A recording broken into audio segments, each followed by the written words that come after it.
Ọlọ́run la kí wa káàbọ̀ sí ẹ̀kọ́ Bíbélì ọjọ́ ìsinmi tòní, ọjọ́ ìsinmi kejì ní Lẹ́ǹtì. Ẹ jẹ́ kí a gbàdúrà. Bàbá wa àti Ọlọ́run wa dúpẹ́ ìwọ tó mú a rí ọjọ́ ní láyọ̀ àti àlàáfíà. Pàápàá ìjọ́ ìsinmi àkọ́kọ́ nínú oṣù kẹta, Ọlọ́run gbọ́ ọpẹ́ wa. Àmín. A ti lọ sínú ẹ̀kọ́ rẹ̀ fòye ọ̀rọ̀ rẹ̀ yé wa. Àmín. Jésù Kristi agbára wa. Àmín. Mọ́mì wa, ẹ dárúkọ yín fún àwọn ará ilé.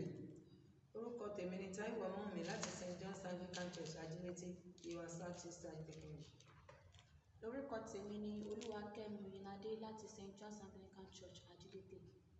Orúkọ tèmi ni Revd Ph.D. Bọ́lọ́run dúró. Èní ni ọjọ́ ìsinmi kejì ní Lẹ́ǹtì. Ẹ̀ka àkòrí òun ni ìgbé ayé arìnrìnàjò sí ìjọba ọ̀run apá kẹrìnlá kẹ́kọ̀ọ́ lé lórí là ń wò. Ohun tí a fẹ́ kẹ́kọ̀ọ́ lé lórí gangan lónìí la pè ní ọkàn funfun. Ibi kíkà wa ni ìwé orí Dáfídì orí 24 ẹsẹ̀ 3 sí 4. Ta ni yóò gun orí òkè Olúwa lọ? Tàbí ta ni yóò dúró ní ibi mímọ́ rẹ̀? Ẹni tí ó ní ọwọ́ mímọ́ àti àyà funfun, ẹni tí kò gbé ọkàn rẹ̀ sókè sí asán, tí kò sì búra ẹ̀tàn. Ṣe èròǹgbà wa ni láti jíròrò lórí ohun tí ọkàn funfun jẹ́ àti láti ṣe ìdámọ̀ àwọn ìbùkún tí ó rọ̀ mọ́ níní ọkàn funfun. Ẹ jẹ́ ká lọ sínú ìfáàrà wa. Ọkàn ènìyàn ni àárín gbùngbùn ayé rẹ̀. Òun ni ẹ̀yà ara tó máa ń darí ìgbésẹ̀ àti ìfẹ́ inú ènìyàn.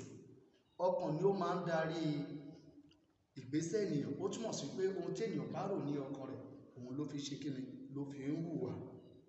Òun ni ó máa ń ru ọkàn ẹni sókè tó sì ń darí ohun tí ènìyàn bá fẹ́ ṣe. Láti wá ní ọkàn funfun túmọ̀ sí àìlábùkún, àìní ìwà ìbàjẹ́. Ẹni tó bá fẹ́ ní ọkàn funfun yóò jẹ́ ẹni tó ṣe kíni, ẹni tí kò ní àbùkù, tí kò sì hùwà ìbàjẹ́. Mímọ́ àti láìsí ìwà àgàbàgebè. Ẹni tó ń gbọ́ jẹ́ ẹni tó gbé ìgbé ayé òtítọ́ tí ìgbé ayé rẹ̀ ní àgàbàgebè nínú. Nítorí náà, ọkàn funfun túmọ̀ sí fífẹ́ láti ṣe ìfẹ́ Ọlọ́run pátápátá láì gbọ̀jẹ̀gẹ́. Ibi kíkà wa lónìí fi yé wa pé àwọn tí wọ́n lè gun orí òkè Olúwa lọ ni àwọn tó ní ọwọ́ mímọ́ àti ọkàn funfun nìkan, nítorí pé ọkàn funfun kò lè máa ronú ohun asán àti ẹ̀tàn. Bí a ṣe ń lọ nínú àwọn atọ́nà ìjíròrò wa, a ó rí àwọn ìhùwàsí tí ó wá láti inú ọkàn funfun àti àwọn ìbùkún Ọlọ́run tó rọ̀ mọ́ wọn. Bí ẹnikẹ́ni ènìyàn kéènìyàn bá ní ọkàn funfun tó sì rí ìlànà ti Ọlọ́run, àwọn ìbùkún wà tí Ọlọ́run ti pèsè sílẹ̀ fún àwọn ènìyàn bẹ́ẹ̀. Èmi àti rẹ, ẹ jẹ́ ká gbé ìwà àgàbàgebè sílẹ̀, ká gbé ìwà mímọ́ wọ̀, ká sì ní ọkàn funfun sí ènìyàn àti sí Ọlọ́run wa. Ẹ já lọ sí àwọn ìbéèrè fún ìjíròrò. Ìbéèrè àkọ́kọ́ ni wípé báwo ni àkùdẹ gbólóhùn yìí ti yé ọ sí ọlọ́kàn funfun?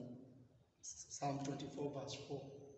Ẹni tí ó ní ọwọ́ mímọ́ àti àyà funfun, ẹni tí kò gbé ọkàn rẹ̀ sókè sí asán, tí kò sì búra ẹ̀tàn. Bí ọlọ́kàn funfun bó ṣe yé mi sí, ibi tá a kà yẹn sọ fún wa pé ẹni yẹn máa jẹ́ ẹni tí ó ní ọwọ́ mímọ́, kò ní búra ẹ̀tàn, kò ní máa sọ ohun asán, ó dẹ̀ máa jẹ́ ẹni tó ń ṣe ìfẹ́ Ọlọ́run. Hallelujah. Ẹni tó jẹ́ tó ṣe ìfẹ́ Ọlọ́run tí kò sì lé ohun tí ayé yìí ju ti ìjọba ọ̀run lọ. Jẹ́ ká wo ìbéèrè kejì. Báwo ni ènìyàn ṣe lè ní ọkàn funfun? Báwo ni ènìyàn ṣe lè ní ọkàn funfun àti? Gẹ́gẹ́ bí orin Dáfídì orí 22 ṣe sọ. Ó ní nítorí nígbà tí mo dákẹ́, egungun mi di gbígbó, nítorí ìgbé mi ní gbogbo ọjọ́, nítorí ní ọ̀sán àti ní òru, ọwọ́ rẹ wúwo sí mi lára, omi ara mi sì dàbí ọ̀dà ẹ̀rù. Èmi jẹ́wọ́ ẹ̀ṣẹ̀ mi fún ọ, àti ẹ̀ṣẹ̀ mi ni èmi kò fi pamọ́. Èmi wí pé èmi ò jẹ́wọ́ ẹ̀ṣẹ̀ mi fún Olúwa, ìwọ ó sì dárí ẹ̀bi ẹ̀ṣẹ̀ mi jì. Ẹni tí ó bá ní ọkàn funfun yóò máa jẹ́wọ́ ẹ̀ṣẹ̀ rẹ̀ fún Olúwa nígbà gbogbo tí ó bá ti kùnà sí ọ̀rọ̀ àti àṣẹ tí Ọlọ́run pa fún un láti ṣe. Yóò sì jẹ́ ẹni tí ó ní ọ̀rọ̀ Ọlọ́run ní ọkàn rẹ̀ tí ó sì ń kà á ní ìgbà gbogbo. Ṣé ènìyàn tó fẹ́ jẹ́ ọlọ́kàn funfun gbọ́dọ̀ jẹ́ ẹni tó ronúpìwàdà kúrò nínú ìyà ẹ̀ṣẹ̀ rẹ̀, kó sì máa hùwà gẹ́gẹ́ bí ọmọ Ọlọ́run. Ọlọ́run á fún wa ní ọkàn tuntun ní orúkọ Jésù. dárúkọ díẹ̀ nínú àwọn ìwà tí ó ti inú ọkàn funfun wá. Ó pọ̀ dáadáa, ṣùgbọ́n ní ká dárúkọ díẹ̀. Ẹ jẹ́ ká wo ibi tó ní ká kà ìwé Mátíù orí 5 ẹsẹ̀ 8 kí ni ó sọ. Alábùkún fún ni àwọn onínú funfun, nítorí wọn ó rí Ọlọ́run. Hallelujah. Ó yẹ dáhùn béèrè wa ń bẹ̀ yẹn, dáhùn béèrè yẹn. Irú ẹni bẹ́ẹ̀ yẹn, ara àwọn ìwà tí a máa rí lọ́wọ́ ẹni bẹ́ẹ̀. Ìwà tó ti inú ọkàn funfun wá. Àwọn ìwà tí ó ti inú ọkàn funfun wá. Irú ẹni bẹ́ẹ̀ ó máa ní ọgbọ́n. Kò ní jẹ́ ẹni tó ń gbé ọkàn rẹ̀ sókè. Ẹni bẹ́ẹ̀ máa wà ní àlàáfíà pẹ̀lú gbogbo ènìyàn. Kò ní jẹ́ ẹni tó ń lé nǹkan ti ayé yìí. Kò dẹ̀ ní jẹ́ bóyá ẹni tí ó máa hùwà ẹ̀tàn. Kò ṣáàní sí àwọn ìwà bí kankan lọ́wọ́ irú ẹni bẹ́ẹ̀. Ṣe díẹ̀ nínú àwọn ìwà tí ó ti inú ọlọ́kàn funfun wa ni Olúwa yóò jẹ́ olóòótọ́. Yóò jẹ́ tó níbẹ̀rù Ọlọ́run. Yóò níbẹ̀rù ènìyàn pàápàá. Kò ní fi iṣẹ́ Ọlọ́run falẹ̀. A sì nífẹ̀ẹ́ àwọn ọmọ ènìyàn. Ẹ jẹ́ á wo ìbéèrè tí ó kẹ́yìn. Àwọn ìbùkún wo ló wà lórí ọkàn funfun? Àwọn ìbùkún wo ló wà lórí ọkàn funfun? Gẹ́gẹ́ bí ìwé Mátíù orí 5 ẹsẹ̀ 8 yẹn ṣe sọ wípé alábùkún fún ni ọlọ́kàn funfun nítorí wọn ó rí Olúwa. Ó túmọ̀ sí wípé ẹnikẹ́ni tí ó bá ní ọkàn funfun ó máa jẹ́ alábùkún fún.